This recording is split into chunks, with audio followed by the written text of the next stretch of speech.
Welcome friends, எல்லாருக்கும் வணக்கம். இந்த வீடியோ ஸ்டார்ட் பண்ணுறதுக்கு முன்னாடி ஒரு சின்ன ரெக்வெஸ்ட்டு. தயவு செஞ்சு இந்த வீடியோ வந்துட்டு பிரேக்கிங் நியூஸ் மாதிரி, ஷாக் அப்டேட் மாதிரி பார்க்காதீங்க.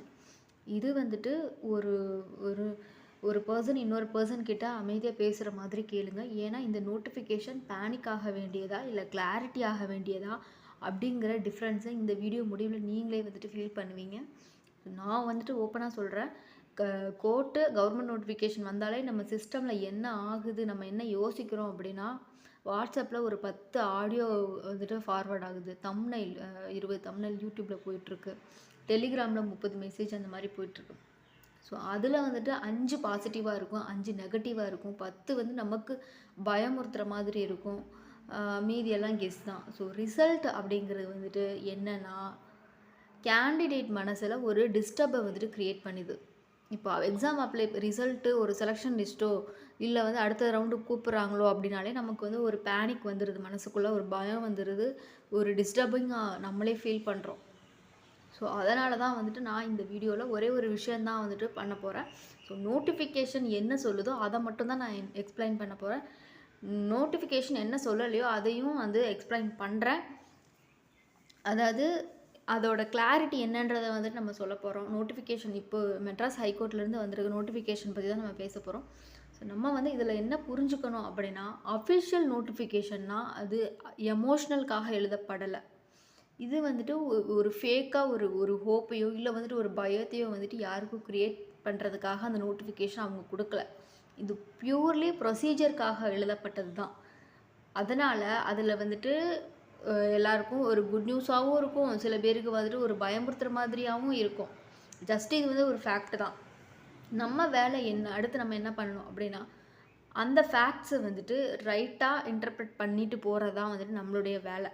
ஸோ நோட்டிஃபிகேஷன் அது பாசிட்டிவாக இருந்தாலும் சரி, நெகட்டிவாக இருந்தாலும் சரி, நம்ம அடுத்து நம்ம என்ன பண்ணணும் அப்படின்றது மாதிரி தான் நம்ம பார்க்கணும்.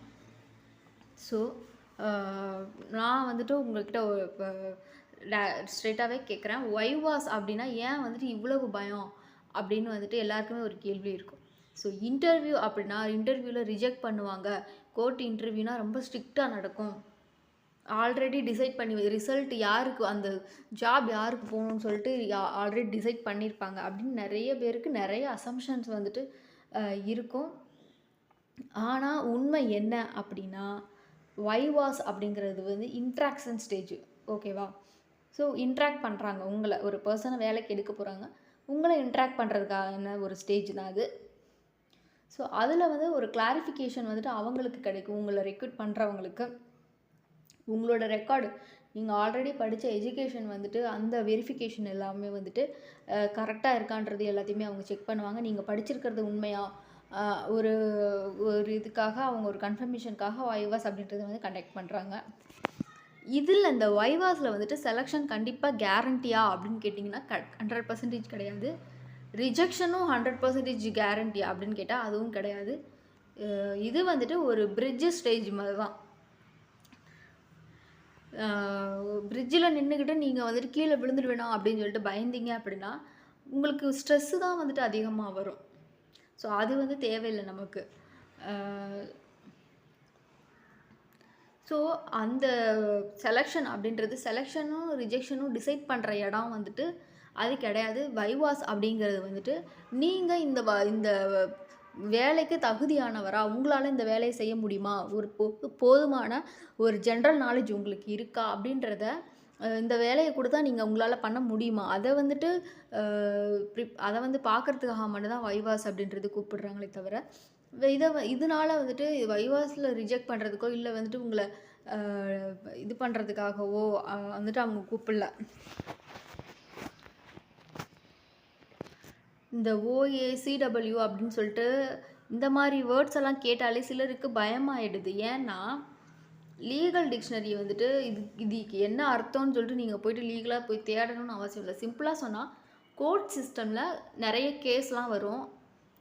ஸோ அந்த கேஸில் வந்துட்டு கேட்டகரி வைஸ் நீங்கள் வந்து ஸ்ப்ளிட் பண்ணி அட்மினிஸ்ட்ரேட்டிவ் லெவலில் நீங்கள் ஒர்க் பண்ண போகிறீங்க. அதுதான் அந்த அட்மினிஸ்ட்ரேட்டிவ் ஒர்க்கு தான் வந்துட்டு ஸோ அவங்க வந்து எதிர்பார்ப்பாங்க. அதை தான் நீங்கள் பண்ண போகிறீங்க. இதில் கேண்டிடேட் வந்துட்டு ரொம்ப வந்துட்டு ப்ரில்லியண்ட்டாக இருக்கணும், மெரிட்டில் அவங்க வந்துட்டு நிறைய மார்க் எடுத்து பாஸ் பண்ணியிருக்கோம் அப்படிலாம் அவங்க எதிர்பார்க்க மாட்டாங்க. ஸோ உங்களால் அந்த வேலையை செய்ய முடியுமா, உங்களுக்கு அந்த பொறுமை இருக்கா, பீப்புள்கிட்ட ரெஸ்பெக்ட்ஃபுல்லாக நடந்துக்குவீங்களா அப்படின்றத மட்டும்தான் அவங்க பார்ப்பாங்களே தவிர, மற்றபடி வேறு எதுவும் வந்துட்டு நீங்கள் பக்கா நாலேஜோடு இருக்கணும் அப்படின்லாம் எதிர்பார்க்க மாட்டாங்க. ஸோ நீங்கள் OACW அப்படின்னா வந்துட்டு ஓவராக திங்க் பண்ணாதீங்க. ரொம்ப சிம்பிளான இதுதான். ஸோ இப்போ நான் நெக்ஸ்ட்டு சொல்ல போகிறது வந்துட்டு முக்கியமான பாட்டு. லிஸ்ட்டில் பேர் இருக்குது அப்படின்றவங்க வந்துட்டு ப்ராசஸில் நீங்கள் ஆக்டிவாக இருக்கீங்க. பேர் இல்லை அப்படின்றவங்க ப்ராசஸ் முடிஞ்சிடுச்சு அப்படின்னு கிடையாது. கோர்ட் ப்ராசஸில் லிஸ்ட்டு வந்துட்டு அப்டேட் ஸ்டேஜ் வைஸ் வரும். ஸோ டுடே வந்த லிஸ்ட்டு வந்துட்டு என்டையர் ஃபுல்லாக இது பண்ணி கிடையாது. ஸோ அதனால் உங்களுக்கு செல்ஃப் டவுட்டு, செல்ஃப் ப்ளேம்லாம் நீங்கள் வந்துட்டு வச்சுக்காதீங்க. ஸோ இப்போ பேட்ச் வைஸ் அவங்க வந்துட்டு போட்டிருக்காங்க. ஸோ பேட்ச் வைஸ் அப்படின்னா ஒரே நாளில் 100 பேர் 200 பேர் வந்துட்டு இன்டர்வியூ பண்ண முடியாது. அதனால தான் அவங்க பேட்ச் போட்டிருக்காங்க. ஸோ இதில் வந்துட்டு உங்களுடைய லக்கு, ப்ரியாரிட்டி, ரெக்கமெண்டேஷன் இதில் எதுவுமே கிடையாது. ஜஸ்ட்டு லாஜிஸ்டிக்ஸ் அதாவது மட்டும்தான். ஸோ கோர்ட்டு டிசிப்ளின் வந்து ஸ்ட்ரிக்டாக தான் இருக்கும், ஆனால் குரூஷியலாக இருக்காது. ஸ்ட்ரிக்ட்டுனா டைம் வந்துட்டு ஃபாலோ பண்ணுவாங்க. டாக்குமெண்ட் வந்துட்டு அந்த அவங்க கேட்குற டைமிங்க்கு நீங்கள் ரெடியாக வச்சுருக்கணும்.